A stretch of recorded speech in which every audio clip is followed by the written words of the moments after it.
नमस्कार।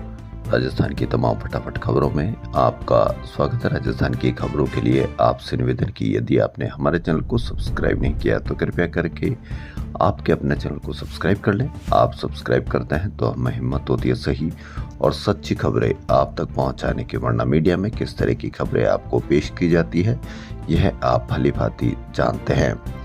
मीडिया पर कभी भी दुर्घटना सहित कई इस तरह के हादसे की कोई खबर या कोई मीडिया पर चर्चा नहीं की जाती है। मीडिया पर चर्चा की जाएगी तो एक दूसरे पर आरोप लगाए जाएंगे, जबकि होना ये चाहिए कि आम आदमी सड़क पर हादसा नहीं हत्या कर दी जाती है। प्रतिदिन किसी न किसी की हत्या की जा रही है सड़कों पर, लेकिन किस तरह से मीडिया पर चर्चा की जाती है, एक दूसरे पर आरोप प्रत्यारोप लगाए जाते हैं, जबकि सबकी गलती है और आम आदमी क्यों राहत ले और कैसे राहत मिले, यह एक बड़ा सवाल है। इसी कड़ी में अजमेर रोड पर मंगलवार सुबह 8:46 पर जाना था परिवार को राजसमंद पहुंचा दिया राम जी के द्वार।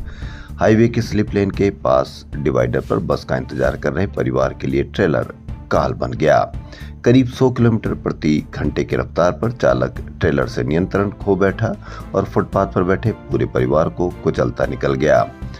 हादसा नहीं हत्या में पिता और 3 बच्चों की उसने हत्या कर दी। मां के दोनों पैर कुचल दिए गए। बच्चों के पिता ट्रेलर के नीचे करीब 30 फीट तक घसीटते हुए चले गए। एक बच्चे का शव 2 टुकड़ों में बट गया। एक का सिर धड़ से अलग हो गया, जबकि दूसरे बच्चे की गर्दन में सरिया आर पार हो गए। ट्रेलर हाईवे की रेलिंग को तोड़ता हुआ 100 मीटर दूर जाकर रुका। गरीब परिवार, गर्मियों की छुट्टियों में परिवार खिलौने, झाड़ू और गुब्बारे बेचने के लिए राजसमंद से जयपुर आया था। मंगलवार को सभी राजसमंद लौट रहे थे। चालक और खलासी ट्रेलर छोड़कर फरार हो गए। ट्रेलर छोड़कर या किसी भी हादसे करके इस तरह से छोड़कर फरार होना ये आम बात है, क्योंकि वह जानते हैं कि अभी फरार हो जाएंगे तो बाद में जब पुलिस पकड़ लेगी तो जल्दी जमानत हो जाएगी और फिर रफा दफा या कितनी लंबी तारीखों के बाद उनको सजा मिलती है, यह आप अवश्य कमेंट करके बताएं। प्रशासन ने परिवार को 10 लाख रुपए की सहायता देने की घोषणा की है। राजस्थान लोक सेवा आयोग ने 20 सितंबर को होने वाली एसआई भर्ती 2021 की पुनः परीक्षा में वर्ष 2021 की मूल भर्ती के लिए ऑनलाइन आवेदन करने वाले सभी 7,95,000 अभ्यर्थियों को अस्थायी रूप से शामिल होने की अनुमति दे दी है। इससे 2021 की परीक्षा में अनुपस्थित रहे 4,12,000 अभ्यर्थी भी अब पुनः परीक्षा दे सकेंगे। विदेश से एमबीबीएस कर भारत में डॉक्टर बनने का सपना देख रहे हजारों अभ्यर्थियों को बड़ी निराशा मिली। NBEMS की ओर से जारी फॉरेन मेडिकल ग्रेजुएट एग्जामिनेशन यानी FMGE जून 2026 में 10 में से 9 अभ्यर्थी फेल हुए हैं। 37,448 अभ्यर्थियों में केवल 5,086 ही सफल हुए हैं। कैफीनेटेड बेवरेज के भ्रामक प्रचार पर केंद्र और राज्य सरकार ने कार्रवाई तेज कर दी। केंद्रीय टीम ने सीकर रोड स्थित Vishwakarma industrial area road number 1 में मैसर्स आदर्श एसोसिएट पर कार्रवाई करते हुए रेड बुल एनर्जी ड्रिंक की 53,256 बोतलें सीज की है। फूड सेफ्टी एक्ट के तहत नमूने लेकर जांच के लिए लैब भेजे गए हैं। कार्रवाई में पाया गया कि रेड बुल कैन पर एनर्जी ड्रिंक और white lies body and bind जैसे दावे अंकित थे, जिन्हें भ्रामक प्रचार की श्रेणी में माना गया। मंगलवार को शुद्ध आहार मिलावट परवार अभियान के तहत आयुक्त food safety and drug controller T Shubhamangala, अतिरिक्त आयुक्त भगवत सिंह तथा संयुक्त आयुक्त डॉक्टर विजय प्रकाश शर्मा के निर्देशन में कार्रवाई की गई। मंगलवार को भ्रामक दावों व बढ़ते कैफीन पर विशेषज्ञ बोले, बच्चों युवाओं में हृदय, नींद व रक्तचाप से जुड़ी समस्याओं का बढ़ रहा खतरा शीर्षक से खबर दैनिक भास्कर में प्रकाशित हुई थी। सीएमएचओ जयपुर द्वितीय की फूड सेफ्टी टीम ने मांग्यावास स्थित पेप्सिको कंपनी की एजेंसी मैसर्स प्रियंका मार्केटिंग पर कार्रवाई कर स्टिंग एनर्जी ब्रांड की 7,000 बोतलें सीज की। सीएमएचओ जयपुर द्वितीय डॉक्टर मनीष मित्तल ने बताया कि कार्रवाई के दौरान कैफीनेटेड बेवरेज पर स्टिमुलेट्स माइंड और सेम ग्रेड टेस्ट जैसे दावे अंकित मिले। खाद्य सुरक्षा एवं मानक अधिनियम 2006 के तहत नमूने लेने के बाद 250 ml की शेष 7,000 बोतलों को सीज किया गया। FSSAI के अनुसार एनर्जी ड्रिंक में कैफीन की मात्रा अधिक होती है। यह गर्भवती महिलाओं, लैक्टेटिंग मदर्स एंड बच्चों के लिए नुकसानदेह हो सकता है। राजस्थान में पंचायत और निकाय चुनाव अब 31 जुलाई की तय समय सीमा में नहीं हो सकेंगे। सरकार हाई कोर्ट में जवाब दाखिल कर बताएगी कि ओबीसी आयोग की रिपोर्ट 14 अगस्त के आसपास आएगी और उसके बाद 31 अगस्त तक आरक्षण निर्धारण की प्रक्रिया पूरी होगी।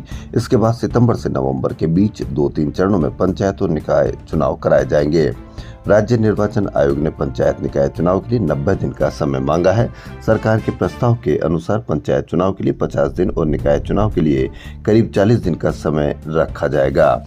सितंबर नवंबर में होंगे निकाय पंचायत चुनाव, अगस्त में ओबीसी आयोग की रिपोर्ट। अब देखना ही है कि क्या सितंबर नवंबर में चुनाव हो पाएंगे या नहीं।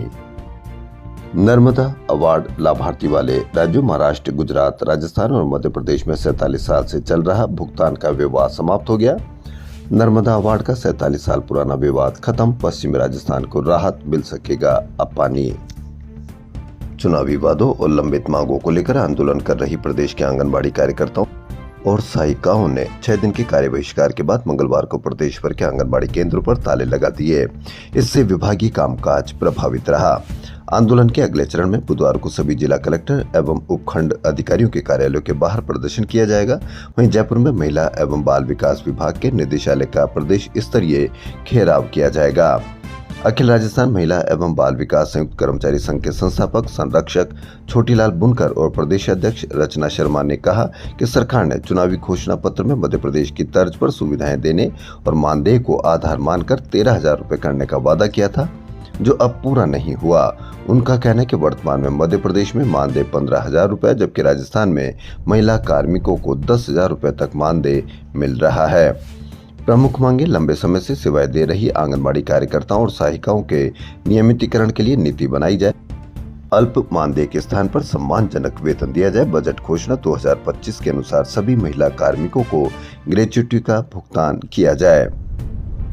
आरयूएचएस ने डिजिटल गवर्नेंस और स्मार्ट प्रशासन की दिशा में बड़ी पहल करते हुए छात्रों, कर्मचारियों और संबद्ध संस्थानों के लिए 6 नए डिजिटल मॉड्यूल शुरू किए हैं। पढ़ाई से परीक्षा तक की सभी सेवाएं online, one university one connected platform हुआ शुरू।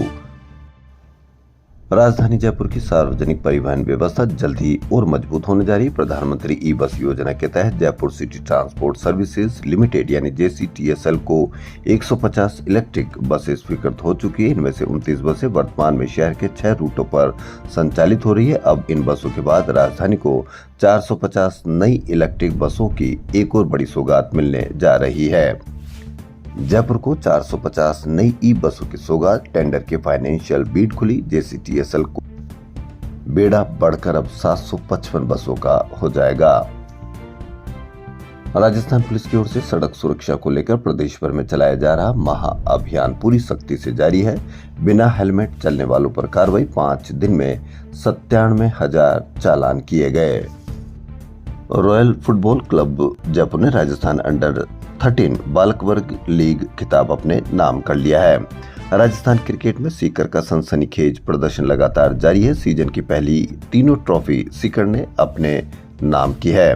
28 मार्च 2024 जयदीप बिहानी के नेतृत्व में RCA में पहली एडॉक कमेटी बनी थी। अब यानी 831 दिन के बाद राजस्थान की क्रिकेट से एडॉक राज फाइनल खत्म हो गया है।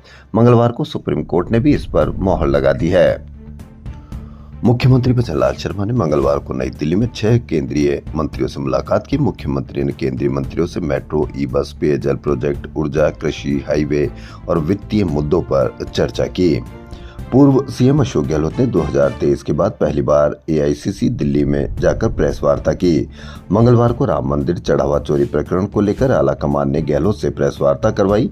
इसमें गहलोत ने कहा कि राम मंदिर के लिए राजस्थान से अवैध खनन करके पत्थर जा रहा था। जब राम मंदिर बन रहा था तो भरतपुर के बंशी पहाड़पुर से अवैध खनन करके पत्थर जा रहा था। मैंने चंपत राय को कहा था कि लीगल माइनिंग का पत्थर ले जाओ, लेकिन नहीं किया। मेरी मांग है कि नया राम मंदिर ट्रस्ट बनाया जाए और आदित्यनाथ योगी उसके अध्यक्ष बनाए जाए।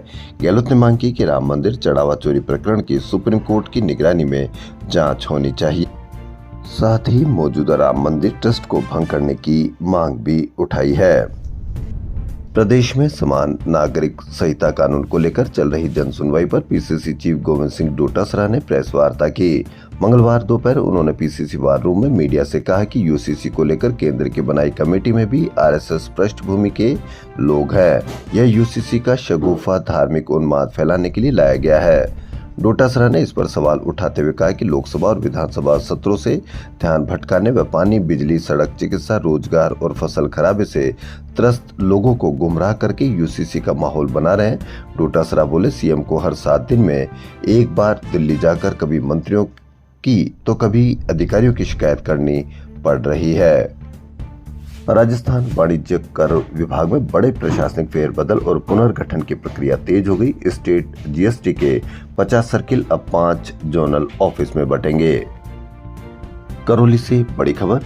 20 साल के इंतजार के बाद प्रशासन ने पांचना बांध से तीनों पक्षों के लिए पानी तो खोल दिया, लेकिन कमांड क्षेत्र में पानी का प्रेशर कम होने से गुस्साए लोग जगह जगह विरोध प्रदर्शन पर उतर आए हैं। मंत्री डॉक्टर किरोड़ी लाल मीणा देर रात कटकड़ में जाम स्थल पर समझाइश में जुटे रहे। करौली जिले में करीब 1 दर्जन तथा गंगापुर सिटी क्षेत्र के कुसाय में सड़कें जाम कर रखी है।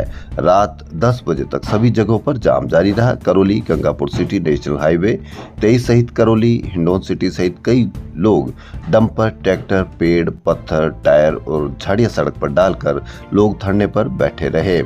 दिन भर चक्का जाम रहा। जाम के चलते रोडवेज, निजी बसों सहित वाहनों की आवाजाही बंद रही। हजारों लोगों को कई किलोमीटर पैदल चलकर सफर पूरा करना पड़ा। आपको कहीं पर भी इसकी कोई खबर देखने को या कहीं पर भी कोई मीडिया चर्चा देखने को नहीं मिलेगी।